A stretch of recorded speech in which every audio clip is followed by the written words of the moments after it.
Hey guys, it's Jack. I wanted to let you know that we're starting a new push for subscriptions here on Human Events Daily. So make sure that when you're listening to this podcast, you hit subscribe, you download it, and you share it with 5 of your friends. Make sure they're all going and downloading as well, because we need to get the signal out as much as possible. Look, we've done so much over the past couple of years since this show started, and we're only going to do so much more. Let's get it.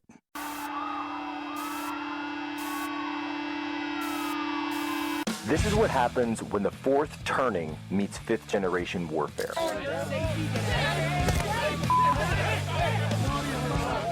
A commentator, international social media sensation, and former Navy intelligence veteran. This is Human Events with your host, Jack Posobiec. Christ is king. 23-year-old Tyler Robinson, accused of shooting and killing Charlie Kirk at Utah Valley University last September, was in court for a preliminary hearing. The purpose of the hearing is to prove to a judge that there's enough evidence to take the case to trial in front of a jury, and if prosecutors can move forward in seeking the death penalty. They only have to show probable cause and not proof beyond a reasonable doubt.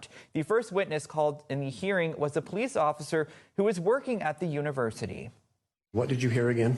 I heard a gunshot. This is going to be a rough one, a rough 5 days as we hear great details about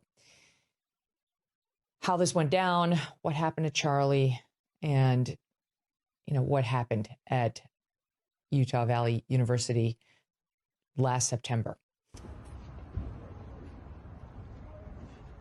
Charlie Kirk's widow, Erica Kirk, facing the accused killer for the very first time.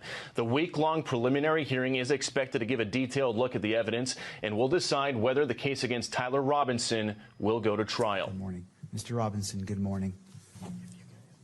For the record, the court also recognizes the presence of Miss Erica Kirk. Miss Kirk, good morning.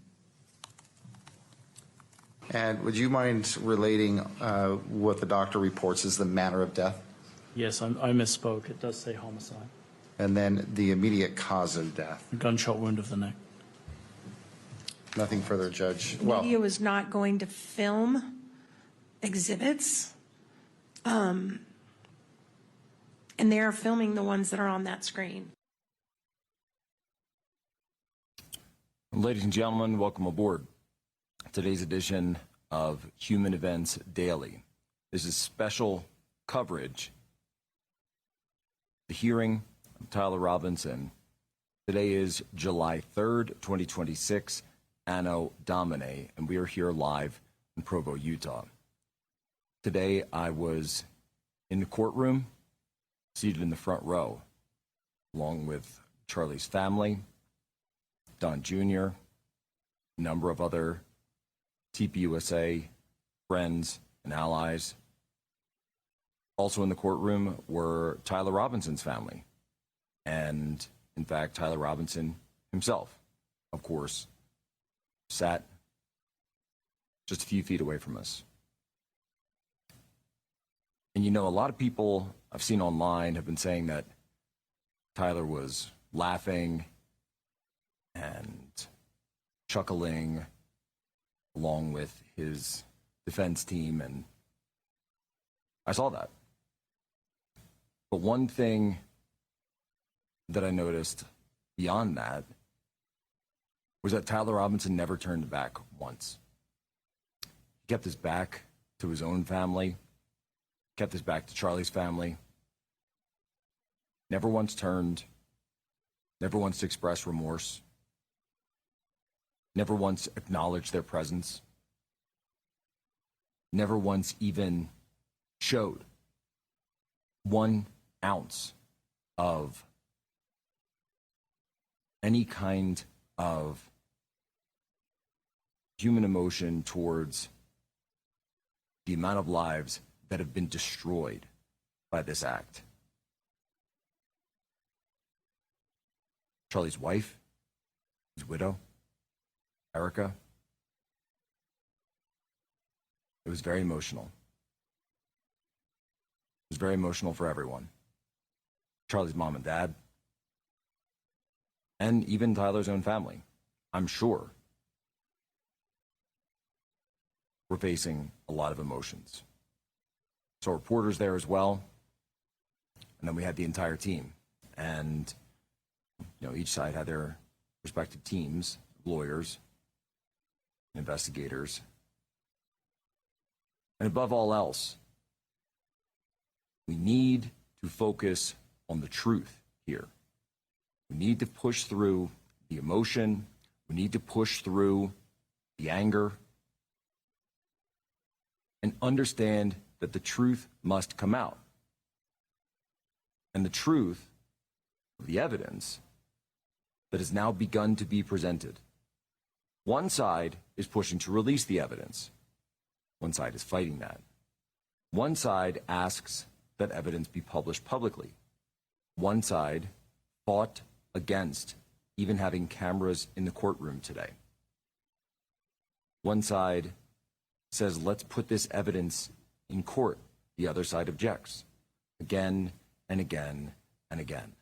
And so on the very question of transparency, accuracy, truth, it's very clear, whether you're watching at home or you're watching right there like I was, that there only seems to be one side that's interested in actually presenting the facts, actually getting all of the information out and presenting it to the court. Keep in mind, the jury isn't even there yet. We haven't even got to that point because of all these delays. I'll tell you something. No matter how long it takes, no matter how much we have to go through, we will get justice for Charlie. And we will do so and never, ever relent. We will never give up. We will never surrender. Turning Point will never surrender the mission. Erica will never surrender. And the truth is coming, and it cannot be stopped. It cannot be stopped at all. Jack Posobiec, Human Events Daily. Be right back with special coverage.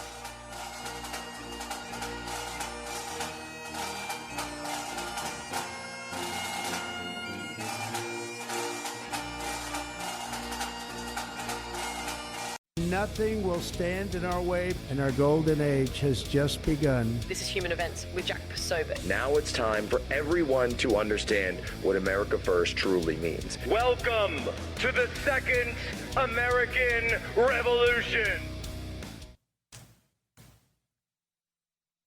All right, folks, Jack Posobiec, we're back live here, Human Events Daily, Real America's Voice. I want to thank the Real America's Voice team. We're shifting of course, the time slot here of Human Events Daily so that we can do these nightly recaps with you guys. Obviously, I'm here in Utah, so the time change is different from East Coast where I usually do it. But wanted to get into the meat of this, wanted to talk about what I saw, but also from the legal analysis side. And we're really excited that we have Dr. Wendy Patrick. She's a former prosecutor and career trial attorney joining us right now. Dr. Wendy, how are you?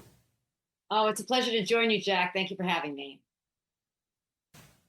Well, thank you. So you watched the hearing on live stream. I watched the hearing as well, having actually been there.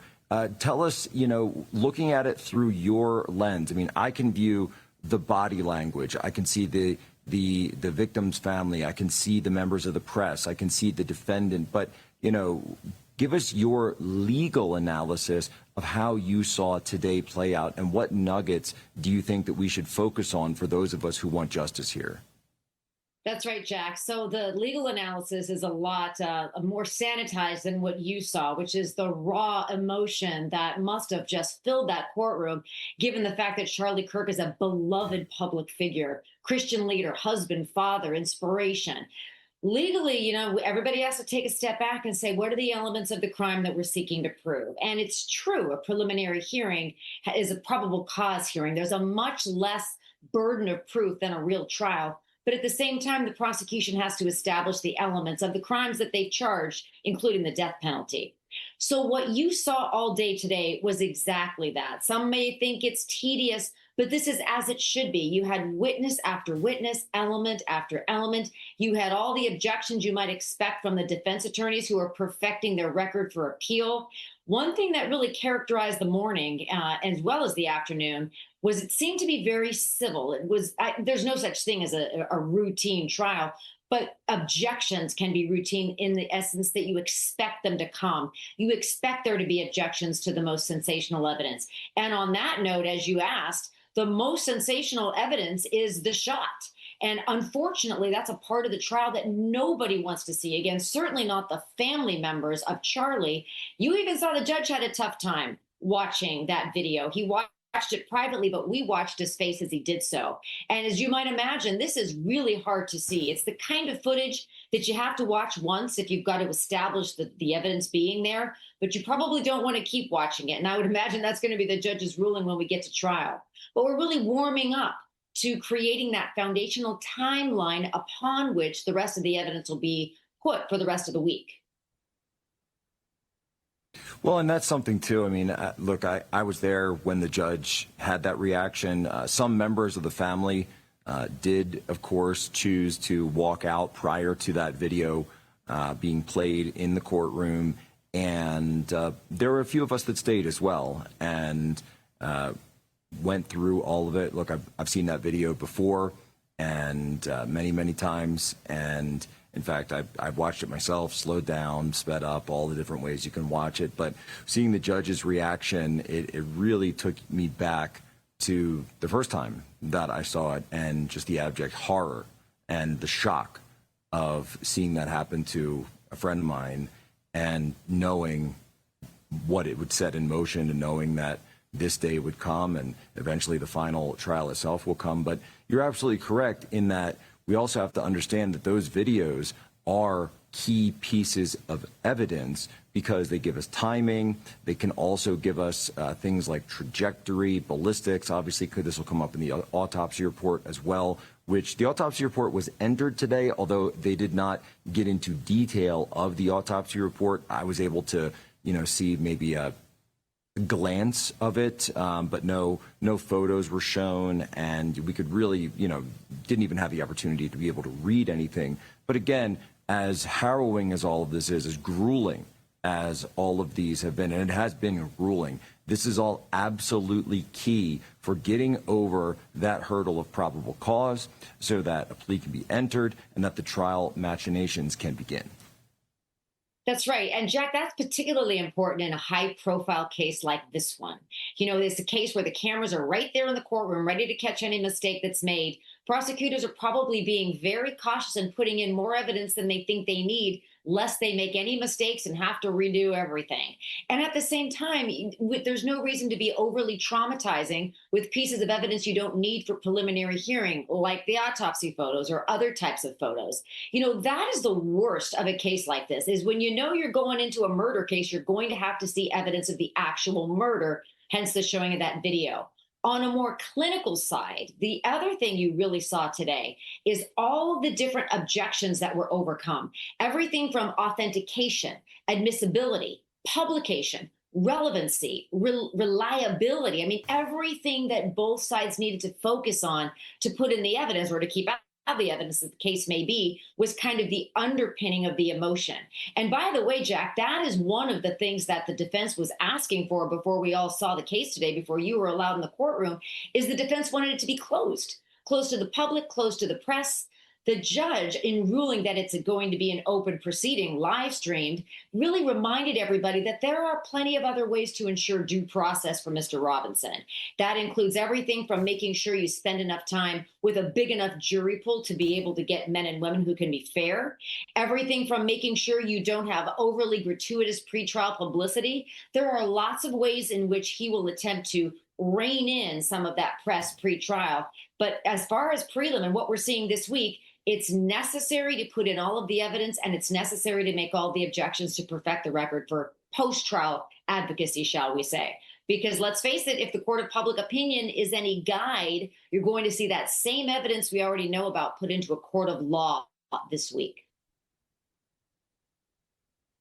And that's exactly right. And so I believe that some of the evidence will be released, some of the exhibits that have come out for publication, that they will be released. However, it's not going to be as immediate as it has been for maybe some of the other trials that people have seen live streamed, Kyle Rittenhouse, the Johnny Depp Amber Heard trial that people are more familiar with, because that was coming out in real time. This one, there is going to be that delay. But at the same time, I'm someone who stands on wanting all of the transparency that we can get. In fact, Human Events was one of the very first publications to write an open letter calling for cameras in the courtroom, even before the rest of the media came out in this, in which they did. The media did have a lawyer there who argued strenuously for various portions of this to be continued in public. Because, look, on any case, especially a murder case, there's always going to be certain levels of misinformation. There's going to be certain levels of just basic factual errors that people make. For example, I keep hearing people say, or, constantly hear people say, oh, was Charlie wearing some type of protection? Was he wearing some kind of body armor? When in fact he wasn't. And so that's just a basic factual mistruth that we want to get corrected, so that when this goes in front of a jury, that they have the actual truth out there, but then also so that the public, from, as you point out, the wider public court of opinion, also can know the actual facts of the case. And so, that's just one example I can think of, that when we look at this and we see the evidence coming in now, where we got today the screwdriver, we got the gravel on top of the roof, we're starting to now get some of the videos. Now, there was a back and forth about specifics on videos because one of them had been annotated, so they want the raw video, not the annotated video, kind of like when they do a play-by-play in the NFL or something like that, and they annotate the the instant replay. But the fact of the matter is that we're also getting new video and new evidence that hasn't actually come out before.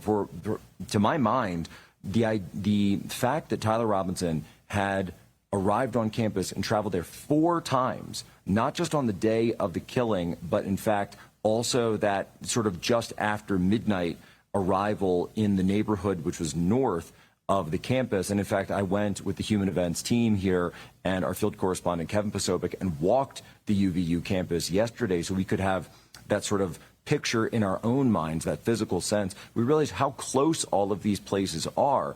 And so this is going to be a huge challenge. We're already starting to see some of the defense strategy come out, and it's going to be a huge challenge because there's even more evidence that they're going to have to overcome in order to try to find some kind of reasonable doubt. But ultimately, there seems to be this mountain of evidence that's now being uncovered, one of which, of course, as we're learning today, about these 4 trips to the campus by the alleged shooter. Right. And, you talk about the evidence, and many cases you have murders occurring behind closed doors, surreptitiously at night. This was a murder in broad daylight. And we start with that is one of the things that distinguishes this case from so many others where a defense might be heat of passion or mistaken identity or so many other things. And when it comes to guessing what the defense is going to do in trial and how they're going to frame their strategy, they don't have to disclose that at a preliminary hearing the way the prosecutor has to disclose the evidence they have. I mean, obviously, through discovery, the defense has the evidence anyway. But in terms of case strategy, it's all on the prosecution side, what they have to prove to meet their burden, even though it's much lesser than reasonable doubt. But yes, Jack, you are correct that you do get a sense of what's going to be important in the trial simply by the objections that are made, the rulings that are made, the questions that are asked on cross-examination. We can still get a feel for the state of the evidence. And on top of all of that, you have the emotional value of the case in that courtroom, which is the one thing a jury will not be able to consider. They will have to make sure when they go back in that deliberation room that it does not at all enter into their deliberations. All they can focus on is whether or not the evidence in the courtroom, not the court of public opinion, is sufficient to prove beyond a reasonable doubt both the murder and the death penalty, because that's how serious this case is. So what you're seeing this week, Jack, in the courtroom is sort of a mini trial Exactly. where a lot of that evidence is being presented the way it's being presented, because we're going to see that and more when this case goes finally to trial. And we're getting some glimmers of that. We're getting some glimmers of that. We're on with Dr. Wendy Patrick here, Human Events Daily, special coverage, Real America's Voice. Today, you know, they talk about influencers. These are influencers, and they're friends of mine. Jack Posobiec, where's Jack? Jack, who's done a great job. All right, folks, Jack Posobiec here, back live. Special coverage on Human Events Daily of the Tyler Robinson hearing.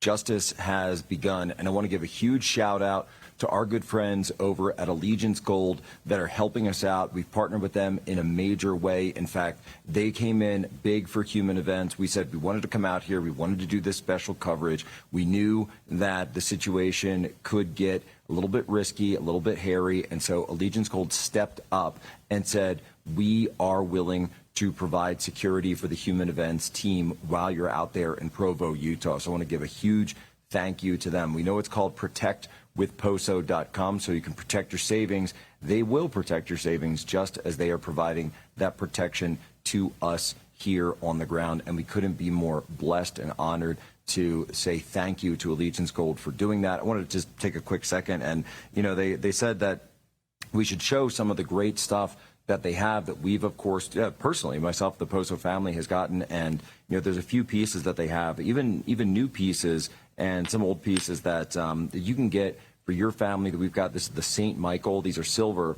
This is the St. Michael 1 silver troy ounce. I love this engraving. I love showing it to my kids. This is something that we plan to keep, pass on to them, teach them about the value of precious metal, keep them understanding, and really teach them how the whole industry works, how it all works together. Now we've got, of course, Queen Elizabeth. We got Queen Elizabeth right here. Just an incredible, incredible silver piece. And then also King Charles.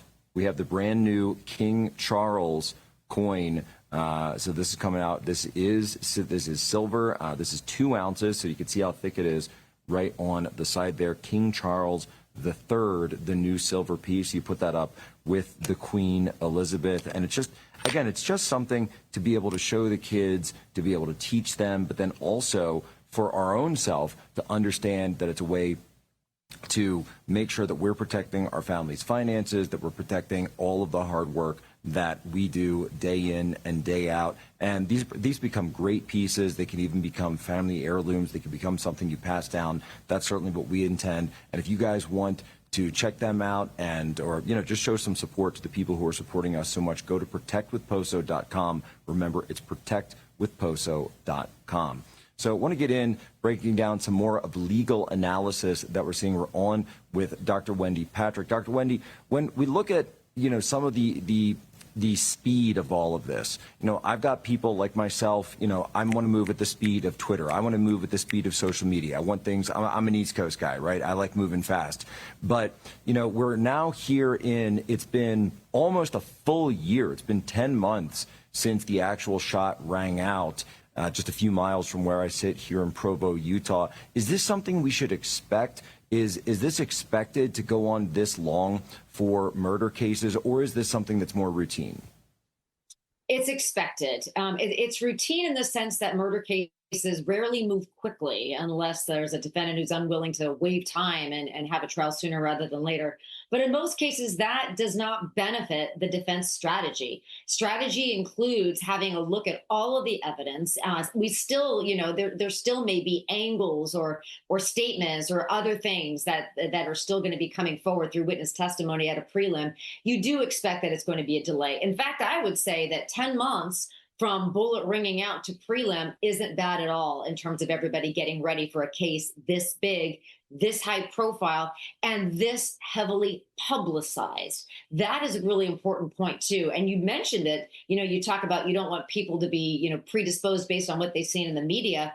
And that is exactly right, because much of what's been discussed in the media is not relevant to the facts the jury is going to have to find and decide whether or not he was wearing body armor, whether he should have been. Those are the kinds of things that are not on trial. This is a murder trial. It's a death penalty murder trial. And those are the elements that the jury is going to have to decide. And while no doubt all of the facts and circumstances surrounding the day will come into play, that is not what they're going to be instructed to focus on when it comes down to actually deciding whether or not the elements are there.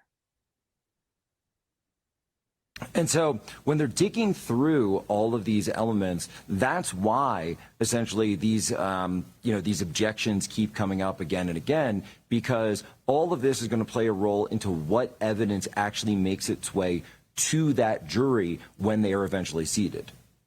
That's right. One of the biggest dangers when it comes to pretrial publicity and making sure everybody gets due process is that far more evidence is sort of just released into the court of public opinion shortly after the crime. And then there's only a narrow subset of that evidence that becomes admissible at trial. You don't want to have jurors back there deliberating on evidence that never came out in the courtroom, but rather is something that they saw on TV, that they heard being discussed. And so too with some of the evidence that, that really has nothing to do with the facts of the case, but is political in nature. It's not a case about politics. It's not a case about Charlie Kirk being out in public and the different schedule that he had, except that it was public enough for the defendant to have used that information to plan the attack. And as you just mentioned, one of the things that the judge heard is that he'd been there 4 times already. So to that extent, it's relevant. But those are some of the things the judge is going to be instructing a jury on when we get to trial. We're a long way from that. But what both sides are going to be arguing at the end of this preliminary hearing is what type of facts that came out during these couple of days are most relevant to argue it either should proceed to trial or that it shouldn't. Is it the murder trial and the death penalty, or is it some lesser charge? That's what both sides have their ears attuned for, what facts are coming out that they can both argue. Right. And ultimately, the facts, to my mind, all continue to point in one direction. And in fact, actually, Dr. Wendy, we originally only scheduled you for 2 seconds, but if you would indulge me, could we hold you over? Because I actually have some more questions I want to ask you. What do you say? Can you stay on and hang on for just a little bit longer on this special coverage with us on Human Events? Yes, I can. Thank you. Oh, that's phenomenal. So she's gonna hang back because there is something that I do want to ask her, and I'm looking at the clock here and saying, you know what, I don't have enough time in this segment. We're going to get to the next one. Again, folks, this is Human Events special coverage. We're talking about what I saw in the courtroom coming face to face with Tyler Robinson here in Provo, Utah. Right back, Human Events Daily.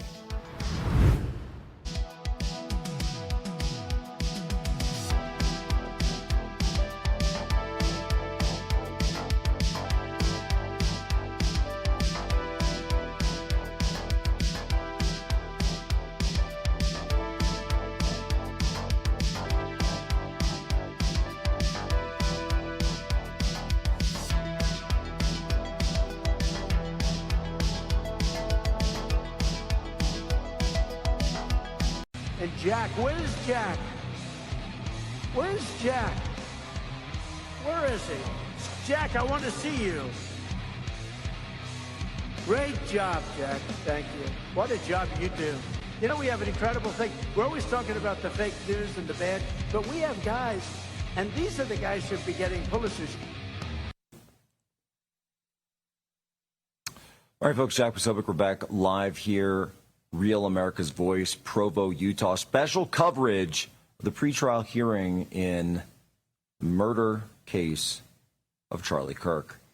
And again, I just want to thank all the partners that we're working with that are supporting us and continue to support us while we're on the road, while we're doing this special coverage all over the country, as you've seen. And one of those great partners is, of course, our friends at Patriot Mobile. So you should go and support them. All Patriots, go and support Patriot Mobile, patriotmobile.com/POSO, patriotmobile.com/POSO. Remember, Patriot Mobile always had Charlie's back. Patriot Mobile always had Turning Point's back. Patriot Mobile always has America's back. They always have Christians' back. That's why I support Patriot Mobile. Why would you use your family's money to hand over to people who hate you, who hate this country, who hate the beliefs that you stand for, that don't celebrate the 4th of July like they should, America's 250th like they should, who does Patriot Mobile. And I got to see Glenn and his beautiful wife there in Washington, D.C., where they came to celebrate the 250th, because that's the kind of people that they are. And that's the kind of people that you are too. So you want to partner with them the same way that we have. Go to patriotmobile.com/POSO and join the Patriot Mobile family. Again, it's patriotmobile.com/POSO. Okay, we're on. Our guest has been Dr. Wendy Patrick. She's walking us through all of this because this is an absolute key of where we are on things. And so, Dr. Wendy, I wanted to ask you, how do you think this is shaping up, right? You know, we've only had day one, but when we look at it in totality, do you think that the evidence that it's coming, and it is drip by drip, but do you think the prosecution is making their case? Yes, because it's drip by drip. They are introducing a piece of evidence, making sure that all of the proper safeguards have been followed to ensure it's reliable, it's credible, it's authentic, it's, it's admissible. That's the biggest thing I think both sides are looking at is what's going to be admissible.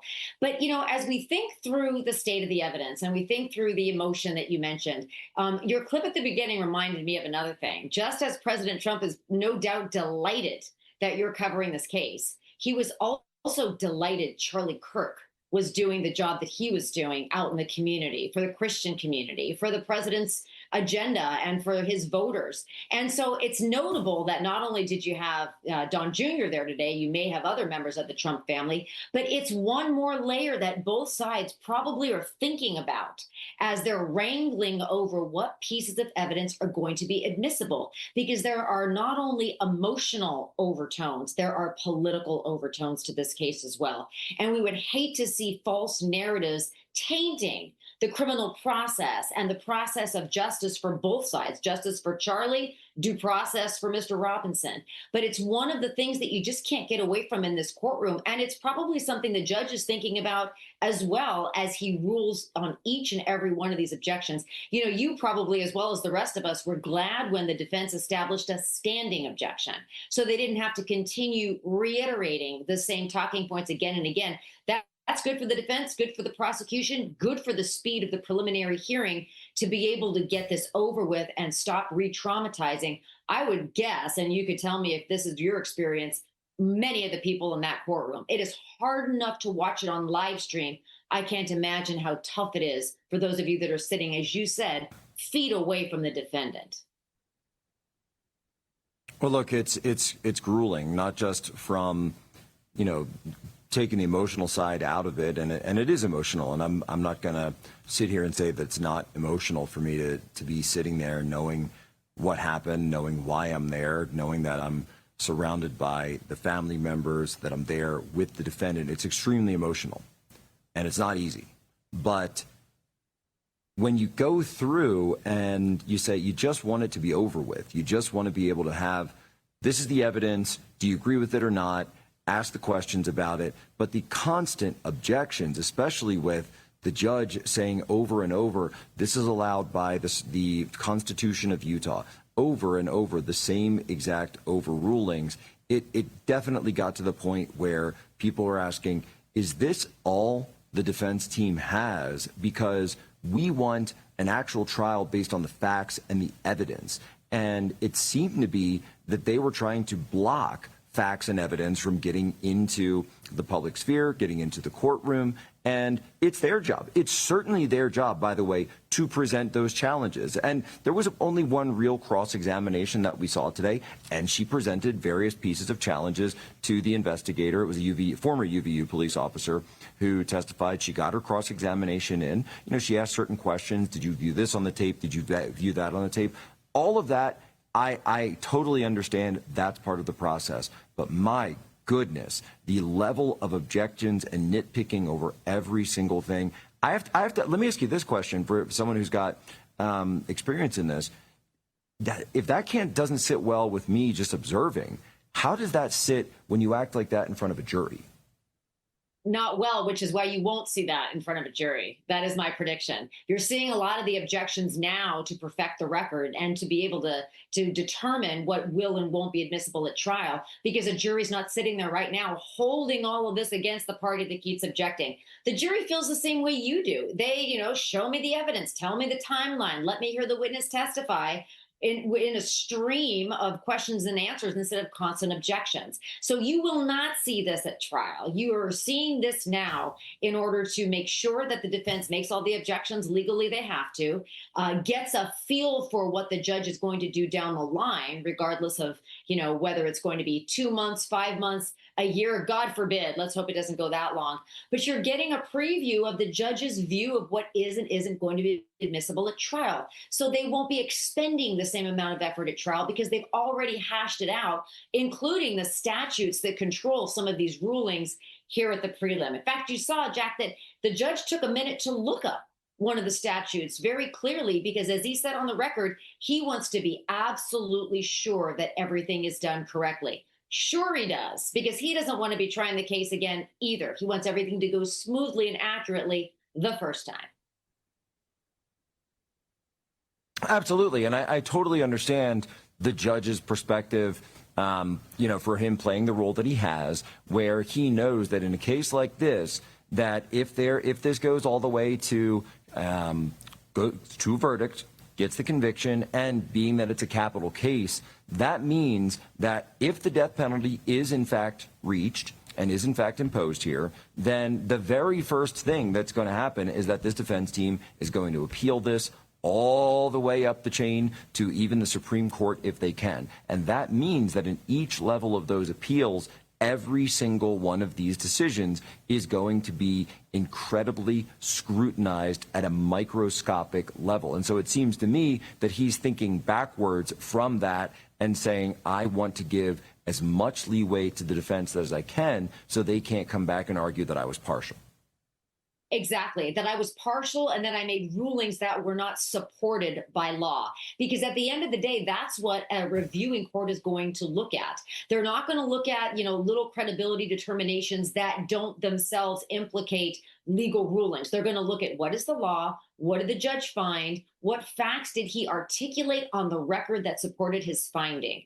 That's why you see this going as slowly as it is. I have to say, we still got through a number of witnesses today. Some preliminary examinations, you don't even get that far. So I suppose there is some hope that now that we've gotten past some of the preliminary objects on the timeline, the killing, the autopsy, the timing, when, who was where, who saw what when, now we're going to be filling in the blanks with some more meat, shall we say. We're going to be learning a little bit more about where was the DNA found, what about the statements. And you've heard a lot of objections so far, but you're going to actually see some of that evidence rolling in because, as you mentioned, Jack, most of those objections were overruled. Precisely right. And I just want to say thank you so much for joining us. I hope you'll come on later in the week because we know there's going to be more. I'm sure there's going to be lots of questions that we're going to need your legal expertise and analysis on. Dr. Wendy, tell people where they can go to follow you in the interim. WendyPatrickPhD.com. My PhD, by the way, is in theology, so I was a very close follower of Charlie Kirk as well. But that's the best place to follow me on X, Twitter, or the website. Thank you, Jack. Well, thank you so much for saying that. I actually hadn't realized, and I really appreciate that. And in fact, it was always Charlie's, it was always his love of Christ and his crusade for Christ that was his actual central animating core. It wasn't politics. It wasn't elections. Those were all supplemental. It was always about Christ. So thank you so much for saying that. Jack Posobiec right back. Last segment here, Human Events Daily, special coverage, Provo, Utah.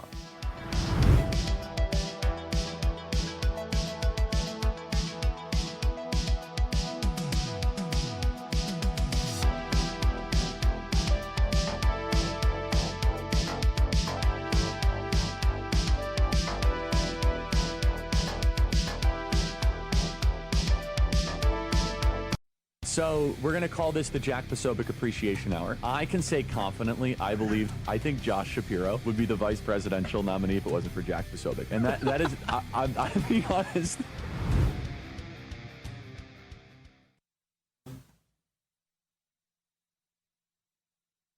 All right, folks, back live here. Jack Posobiec, Kevin Posobiec, our field correspondent here, Provo, Utah. Now, Kevin, yesterday, prior to going to the court today and the hearing opening up, you and I had the opportunity for the very first time ever to go over to the UVU campus, and it was very good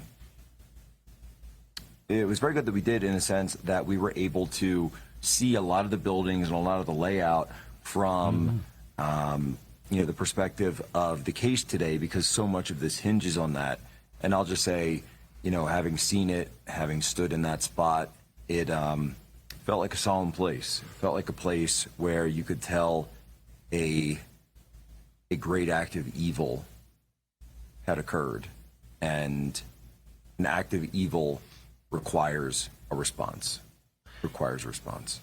It does, and I'm very appreciative that we did get to go there.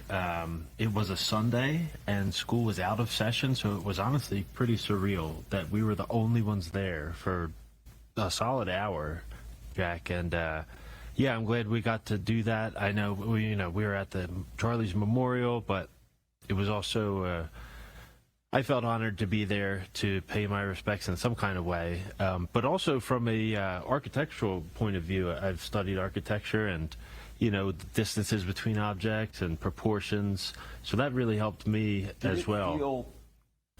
I felt, having seen this on video a million times and in photos, I felt that actually standing there and walking the walk that we did, going from the spot where Charlie was seated all the way to really the roof, almost exactly where this prone position was that was testified about today, and we made it there in less than 5 minutes, that I didn't realize quite how short of a distance it was. It felt so much smaller to me than, kind of my mental image of it. I don't wonder if you had the same experience.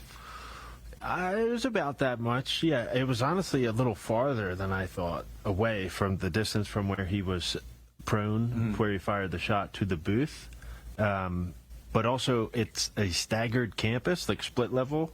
So there was about built into the side of a hill, basically 7, 8 different levels, but in such a way that wherever you have a quote-unquote ground floor also doubles as a roof for the lower or upper level. Yeah, it's the roof of the next level. So, and then the actual roof Tyler was on, I believe it was designed that way because if you look in the opposite direction of all the videos, you have a gorgeous view of the valley there and the lake and the mountains. Utah Lake is right there. And they were even saying that the Hall of Flags, the officer testified today that Hall of Flags was specifically designed so that people could view the lake. Right. So therefore, it created this horizontal plane, so you could see across the campus in that particular section. No, it's a beautiful campus. It's a beautiful design, and I hate the fact that we had to go there under these circumstances, because if I was just touring it, I'm sure I would have enjoyed it. To your point, from the architectural standpoint, the courtyard itself is a lovely spot. As far as it just feels so incredibly tainted, and in fact, that's what Satan does. He takes beautiful things and he corrupts them. Well, obviously, whenever you design a building, you prioritizing how secure it can be isn't high up on the list. You try and make it as beautiful as possible, but I guess my point was we were able to tell, okay, that the roof that he jumped off was about 16 feet, just to confirm that. And then was he really able to run that far, that fast? How far away the shot was realistically? It was like, oh, okay. And actually, we found out that he could have had other vantage points, but why did he choose the sheer amount of stairwells and walkways and vantage points where you could look down into the courtyard were way more than I realized. That so people thinking that it would have been so hard to get up. No, it was actually very easy to get on the. We walked up on the roof, and obviously the main portion that was testified about today with the 2 colors of the gravel, that was blocked off. But had that fencing not been there, you could just step right around it and you'd be on the roof. It was very easy. It looks unnatural, but then if you think, oh, they designed it so you could see the lake. That was my point. So you could see the lake, and so that's something that I realized that It was very easy to do so. That's why, you know, and obviously there's been a lot of questions from people who haven't gone there and haven't walked the walk like we did. And I think that when you actually go there and see it, it really changes your perception of the campus, and you realize, wait a minute, it wouldn't be hard at all for a person to get on top of the Losey Center, and it wouldn't be hard at all to be able to have that line of sight, because as the officer stated, Officer Bagley, that line of sight from the top of the Losey Center on that 4th tier is straight to the courtyard. That's one thing that I realized just yesterday, because originally I thought it was too steep, but then once I realized how far back it really was, that angle becomes much more flat. Well, and perhaps that, you know, and it seems as though the prosecution, they're saying that Tyler Robinson arrived there 4 times. He traveled 4 times that day. And so I'm sure that a number of those times their argument is going to be that he was finding that perfect vantage point. The vantage point, and also I would like to see more about was how premeditated this was, like how smart Tyler really was.